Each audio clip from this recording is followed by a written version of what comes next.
All right. तो G7 का काफ़ी चर्चा है और ग्रुपिंग है 7 कंट्रीज़ की। तो प्रीलिम्स में डायरेक्टली पूछ लिया जाता है कि G7 के मेंबर कौन कौन है। उसमें कोई एक आध ऑप्शन होगा जो कि उसका मेंबर नहीं होगा।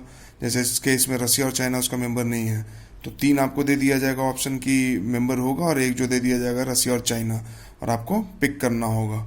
ठीक है। तो ये हमें पता होना चाहिए। पता क्यों होना चाहिए? क्योंकि G7 जो है, जो ग्रुपिंग ऑफ कंट्रीज है, वो कैसे बना था? वो बना था कि जो मेजर इंडस्ट्रियल नेशंस थे, ठीक है, 50s 60s 70s, इस दौर में जो मेजर इंडस्ट्रियलाइज्ड नेशंस थे, they have made a group. क्यों? क्योंकि उनका इंटरेस्ट एक तरह से शेयर्ड इंटरेस्ट था, कॉमन इंटरेस्ट था, कॉमन गोल था। ठीक है। टैक्स सिस्टम को लेके हो, चाहे कोई भी चीज़ को लेके हो। आज देख लीजिए, जो मिनिमम ग्लोबल कॉर्पोरेट टैक्स का बात हो रहा है, तो कौन कर रहा है? G7 कर रहा है। क्यों? क्योंकि उनका इंटरेस्ट जो है वो शेयर्ड है।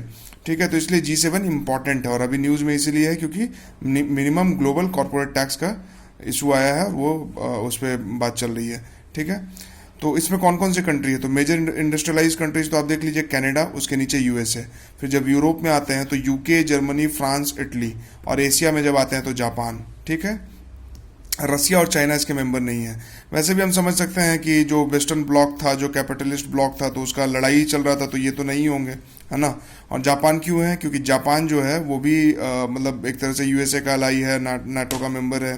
ठीक है। ये वर्ल्ड मेजर इंडस्ट्रियलाइज नेशन ने 1973 का जो ऑयल क्राइसिस हुआ था, उसके पहले ग्रुपिंग बनाई थी। याद कैसे रखेंगे? तो सबका पहला पहला वर्ड ले लिया, यूएसए का ए किया है, यूके का ई किया है। कैसे याद रहेगा? If cage Japan, I for Italy, F for France, C for Canada, A for America, G for Germany, E for England, and J for Japan. ठीक है। तो इफ केज जापान, अगर जापान को केज कर लिया जाए तो एशिया पे कैप्चर किया जा सकता है वेस्टर्न ब्लॉक के द्वारा। इस तरह से इसको याद रखेंगे। ठीक है। न्यूमोनिक है, इसको सीरियसली नहीं लेना है। If cage Japan, G7 members. Alright, thank you. Channel को सब्सक्राइब कीजिए, लाइक कीजिए, शेयर कीजिए, कमेंट कीजिए, मोटिवेट कीजिए। Thank you.